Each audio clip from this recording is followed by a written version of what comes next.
Allow me to encourage you today by saying that God really loves you. God really loves us. Mungu anatupenda sana.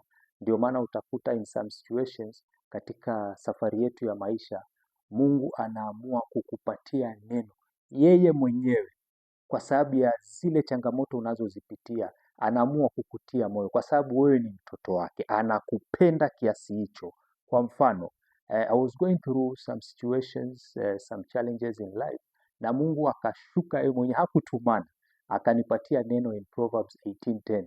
The name of the Lord is a strong tower, the righteous run into it and they are safe.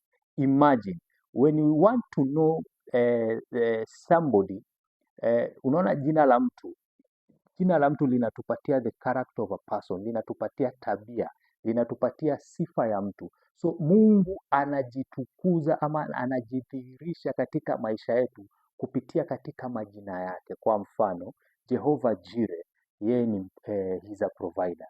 Jehovah Rapha, he's our healer. Shalom, ni peace. Yani sasa ukimjua Mungu kwa mtazamo huo, utampenda sana. The name of the Lord is a strong tower, the righteous run into it. A strong tower, meaning it is ni defense, is a security. Yeye ni defense. The righteous. Sasa hapa ndo kuna mtihani. Lazima uishi katika hali ya kumpendeza Mungu. You have to live according to his will. You have to obey his commandments. You have to obey his statutes, his laws.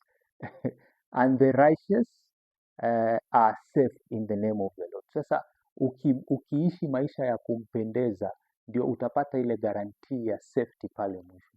Bwana Yesu asifiwe. So Mungu akiamua kujitukuza katika maisha yako, huwa anakupatia neno likuvushe kutoka situation ile huko ama kile kipindi unachokipitia.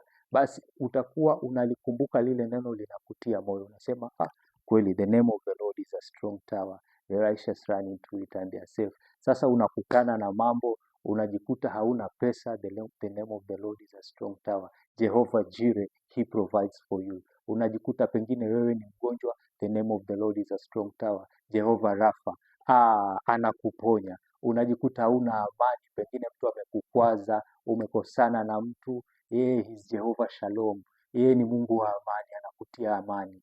Unasema jamani, Mungu pamoja nasi, ni Emmanuel katika maisha yetu. Yani tunaelewana, tuko pamoja.